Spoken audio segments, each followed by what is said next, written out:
Hello everyone, good morning, welcome to mini blog. আজ হলো রাখি পূর্ণিমা। সবাইকে জানাই রাখি পূর্ণিমার অনেক অনেক শুভেচ্ছা। তো সকালবেলায় ঘুম থেকে উঠে ফ্রেশ হয়ে গেছি, আর এখন এখানে দেখছিলাম বোন আর মাম মিলে দুজন মিলে বানাচ্ছে এখন কেক। তো এই কেকটাই আর কি আজকে রাখি পূর্ণিমার জন্য স্পেশাল বানানো হয়েছে।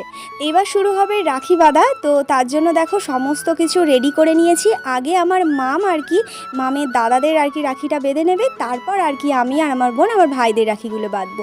তো এখানে দেখো আমার বাবা, দুই কাকা বসে গেছে, মাম এখানে আর কি আশীর্বাদ করে নিচ্ছে, তারপরে দেখো রাখিটা পরিয়ে দিল। আমার ভাইরা কিন্তু বাড়িতে নেই, ওরা গেছে মামার বাড়িতে। তো ওরা আসছে, মামার বাড়ি থেকে আসার পরে আমরা রাখি বেঁধেছি। তো তারপর বসে পড়েছি খাওয়া দাওয়া করতে। এখানে কি একটা ভাজা ছিল আমি মনে করতে পারছি না। তো যাই হোক, তারপর মাছের ঝোল ছিল, সাথে ছিল ইলিশ মাছের ভাপা। তো এই দিয়ে আজকে দুপুরের লাঞ্চটা কমপ্লিট করলাম। মাংসটা হয়নি, তো অন্য কোনো একদিন হয়ে যাবে, তো সেই দিন আর কি ওদেরকে খাইয়ে দেবো। আজকের মিনি ব্লগটা এখানেই